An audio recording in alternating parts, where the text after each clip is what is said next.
Assalamualaikum warahmatullahi wabarakatuh. Kita lanjut bacakan tafsir Al-Azhar di Hamka. Kemarin kita sudah selesai tentang Al-Quran, lafaz dan makna. Sekarang kita masuk ke sub judul baru, yakni tentang menafsirkan Al-Quran. Itu judulnya yang dibuat oleh Buya Hamka. Tafsir yang utama dan yang pertama dari Al-Quran tidak lain ialah sunnah, yaitu perkataan atau aqwal dan perbuatan af'al dari Nabi dan perbuatan orang lain yang disetujui Nabi, yaitu sahabat-sahabatnya yang mereka kerjakan di hadapan beliau lalu dibiarkannya saja, tidak dicegahnya. Takrir. Itulah tafsir Al-Quran yang pertama. Ini dijelaskan oleh Tuhan dalam surah An-Nahl ayat 44. Wa anzalna ilaika dzikra litubayyina lin-nas ma nuzzila ilaihim wa la'allahum yatafakkarun. Surah An-Nahl surat ke-16 ayat 44. Dan telah kami turunkan kepada engkau peringatan supaya engkau jelaskan kepada manusia apa yang diturunkan kepada mereka, supaya mereka semuanya berfikir. Jadi, zikir artinya peringatan atau ingatan atau ingat. Kita cari kata zikir. Wa anzalna ilaika dzikra. Nah, itu ya. Peringatan. Zikir itu yang maksud di Hamka berarti. Artinya segala perbuatan Rasulullah yang kita namai sunnah itu adalah beliau kerjakan dengan sadar, supaya sunnah beliau menjadi keterangan dan penjelasan daripada Al-Quran itu. Sehingga Aisyah seketika ditanya orang bagaimanakah akhlak Rasulullah, istri beliau menjawab akhlaknya baginda ialah Al-Quran itu sendiri. Oleh sebab itu maka sunnah Rasulullah adalah penjelasan dari Al-Quran, sehingga tidaklah boleh seseorang menafsirkan Al-Quran yang berlawanan dengan sunnah. Kata kunci ini. Sebelum saya lanjut, ini sebenarnya menafsirkan Al-Quran yang disusun di Hamka ini, kalau bab ini dikuasai ya, itu bisa menjawab katakanlah apologet agama lain yang coba menjatuhkan Al-Quran dengan naratif begini. Al-Quran sempurna enggak? Otomatis lawan bicara akan menjawab sempurna ya gitu. Lawan bicaranya orang Islam maksudnya. Oh, kalau sempurna, kenapa ini enggak ada dalam Quran? Kenapa ini enggak ada? Kenapa ini enggak ada? Oh, itu butuh tafsir. Oh, kalau butuh tafsir berarti Quran enggak sempurna. Itu. Kalau enggak tenang, kalau enggak bisa menguasai diri, terjebak itu oleh retorikanya dia saja, bukan kebenaran. Kalau tenang itu harusnya ditanya, sempurna menurut kamu itu apa? Apakah sesuatu yang sempurna tidak boleh dijelaskan? Pakai ayat ini pun dia nggak akan mau. Tapi kalau logika dia dilawan dengan logika, baru sempurna dari sisi apa? Kesempurnaan dari sisi teksnya memang sempurna, terjaga. Kesempurnaan dari menyempurnakan agama memang iya. Al-yauma akmaltu lakum dinakum wa atmamtu alaikum dan seterusnya. Kesempurnaan dari lafaznya iya tidak akan berubah dari dulu sampai sekarang. Jadi kesempurnaan itu yang ditekan dia dulu. Jangan mau mengikuti pola permainan dia dengan retorika pendek, main asumsi yang kalau kita sandingkan dengan keilmihan jauh sekali, jauh dari kebenaran, jauh dari ilmiah. Baik, ini dia babnya nih, menafsirkan Al-Quran. Kemudian kita lanjut ya. Kalau di dalam Al-Quran terdapat yang mujmal secara umum, sunnahlah yang menjelaskannya mufassal secara terperinci Al-Quran menyuruh berwudu dan sembahyang. Maka sunnah perbuatan Rasulullah dijadikan teladan sebagaimana menjalankan wudu dan sembahyang itu. Sunnahlah pensarah penafsir, penjelasan bagi Al-Quran, sedang Al-Quran itu sendiri bisa diteropong dari segi sunnah itu terbagi pada 3 bagian. Sebelum kita lanjut, saya akan maksimalkan menyampaikan yang tadi ya. Jadi orang-orang yang pakai logika cepat itu kalau kita banding dengan segi tipe serangan orientalis itu jauh berbeda ya. Orientalis itu biasa dia terstruktur, punya landasan teori. Tapi ini penyerang cepat entah di TikTok, entah di platform mana, dia hanya pakai kelemahan lawan bicara dia yang tanda kutip dia bingungkan dulu. Kalau bahasa kampung kami itu dia anjung antak. Anjung antak maksudnya dia anjungkan Quran sempurna enggak? Otomatis orang kan jawab sempurna. Akal sempurna kenapa harus ada tafsir? Ia harus ditafsirkan, kalau nggak ditafsirkan nanti Al-Quran ini bisa tebal segala macam. Tunjukkan, nah dia desak gitu. Tunjukkan dalil mana Al-Quran itu butuh tafsir. Nah, itu senjata-senjata paradok dengan perkataan itu aja sebenarnya, nggak ada bobotnya dan itu bisa dijawab semua ya. Kita lanjut, kita ulang lagi kepala babnya tadi. Sunnahlah pensara, pentafsir, penjelasan bagi Al-Quran, sedang Al-Quran itu sendiri bisa diteropong dari segi sunnah itu.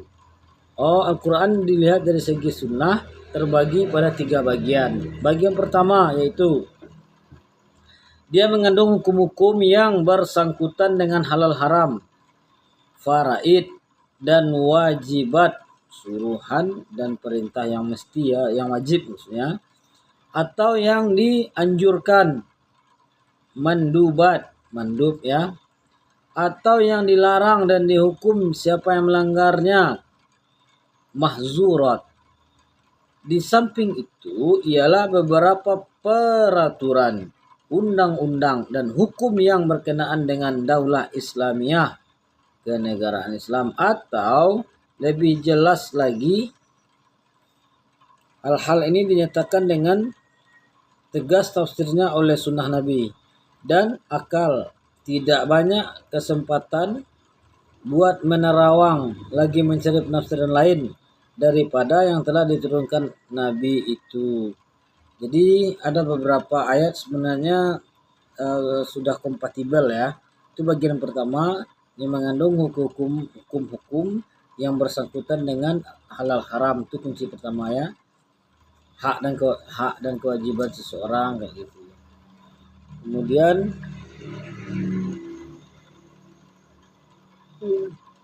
ini karena bagian pertama inilah saripati atau kesimpulan ya. Saripati itu kesimpulan yang telah ditentukan Nabi ya. Saya ulang ya, ini jangan racu. Karena bagian pertama inilah saripati dan risalat Muhammad. Nabi telah menjelaskannya dengan perkataan dan perbuatan dan pengakuannya. Kalau Nabi tidak menjalankannya, maka belumlah dia sempurna menjalankan tugasnya sebagai Rasul.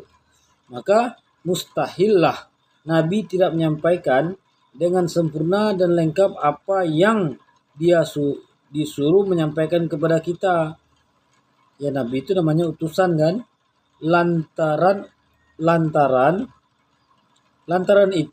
Lantaran ini bahasa Minang lama ya, saya lantaran itu, oleh sebab itu ya.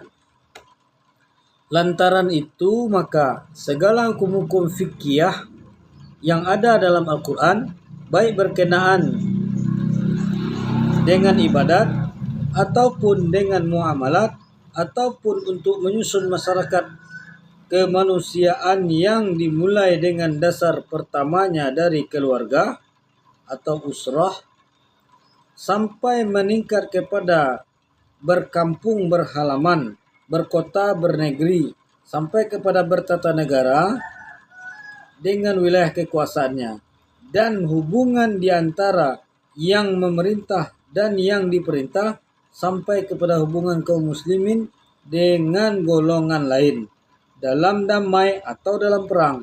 Semuanya itu dijelaskan oleh sunnah Nabi. Dan syukur alhamdulillah sunnah Rasul itu sejak dari perkataan, perbuatan sampai pada ketetapan beliau dengan kerja keras para ahlinya telah terkumpul menjadi kitab-kitab hadis. Mana yang mustafid sangat dikenal, mana yang sahih, mana yang hasan, mana yang dhaif. Oke. Ini bagian pertama dari Al-Quran dipandang dari segi hadis ya. Tapi melihat rekaman kita sudah 10 menit, ya masih bisa lah. Kata Bihamka, kita jelaskan lagi kedua, kalau ada orang yang berani menafsir-nafsirkan saja Al-Quran yang berkenaan dengan ayat-ayat hukum yang demikian, yang halal haram tadi maksudnya, tidak berpedoman kepada sunnah Rasul, maka tafsirnya itu telah melampaui, keluar dari garis yang ditentukan oleh syariat. Sebab itulah tidak sepatutnya, tidak masuk akal bahwa seorang yang mengaku beriman kepada Allah dan Rasul berani-berani saja menafsirkan Al-Quran yang berkenaan dengan halal dan haram menurut kehendaknya sendiri. Padahal sunnah Nabi telah ada berkenaan dengan itu. Nabi telah meninggalkan kepada kita jalan yang lurus dan jelas. Malamnya sama terang dengan siangnya. Ini pun juga karakteristik bahasa Minang ya. Malam pun hampir sama dengan siangnya. Oke, baik. Dan selama-lamanya kita tidak akan tersesat dalam agama ini atau terpesong. Ini dia, terpesong jarang juga disampaikan dalam bahasa Indonesia. Terpesong itu tergelincir ya. Atau terpesong keluar dari dalam garisnya selama kita masih berpegang teguh pada yang dua itu, yaitu kitab dan sunnah. Maka barang siapa yang hendak mengenal fiqhil Quran tidaklah akan berhasil, maksudnya kalau dia tidak mempelajari sunnah. Seorang yang berani menafsirkan Al-Quran yang berkenaan dengan hukum pendapatnya sendiri, padahal sunnah ada, samalah halnya dengan orang yang masih saja memakai kias, padahal nas sudah ada dalam hal yang dia tinjau itu. Orang yang bertindak demikian tidaklah lagi berpikir di dalam garis yang ditentukan oleh Islam. Baik, ini hati-hati. Kata BMK, kalau ingin menafsirkan tanpa memakai sunnah itu nggak mungkin lah, mustahil. Ayatnya sudah ada tadi, penjelasannya juga ada.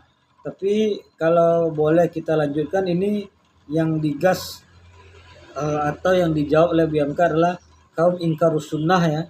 Dia hanya pakai Quran untuk nggak bisa. Ini udah dibantah BMK dengan sangat baik ini sebenarnya. Sedikit lagi ya, ini bagian kedua, mungkin besok aja. Ini sedikit lagi kita sebutkan. Ini 2 alinea lagi. Pengecualian hal ini hanya satu. Hal ini maksudnya hukum tentang halal haram, yaitu apabila terdapat nas Al-Quran itu yang jelas, terang, nyata, sehingga tidak perlu tafsiran lagi.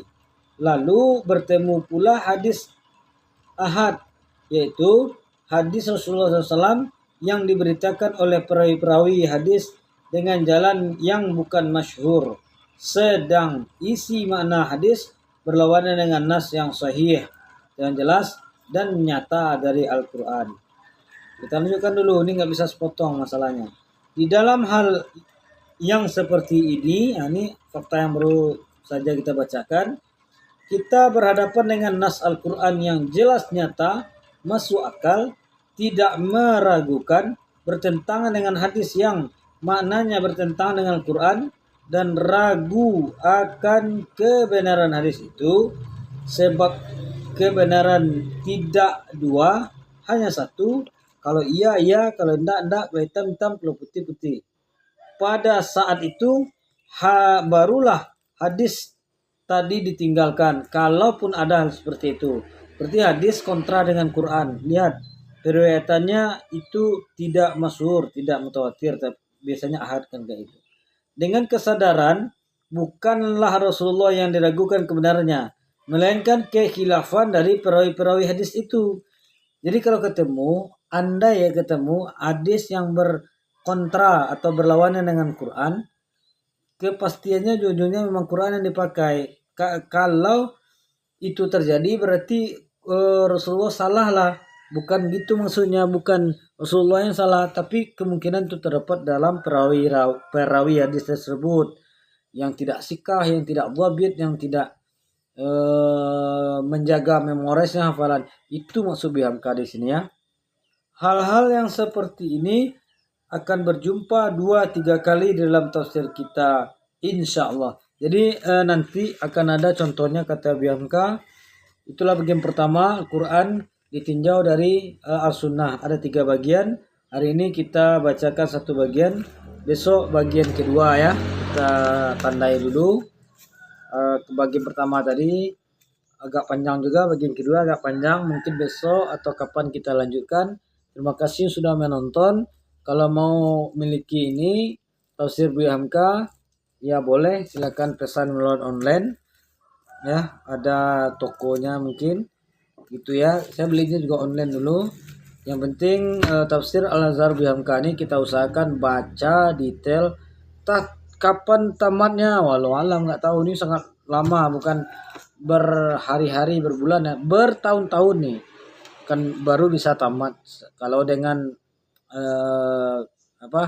dengan lambatnya kita tersebut, nauzubillah, tidak sampai kita nanti ya apalah daya.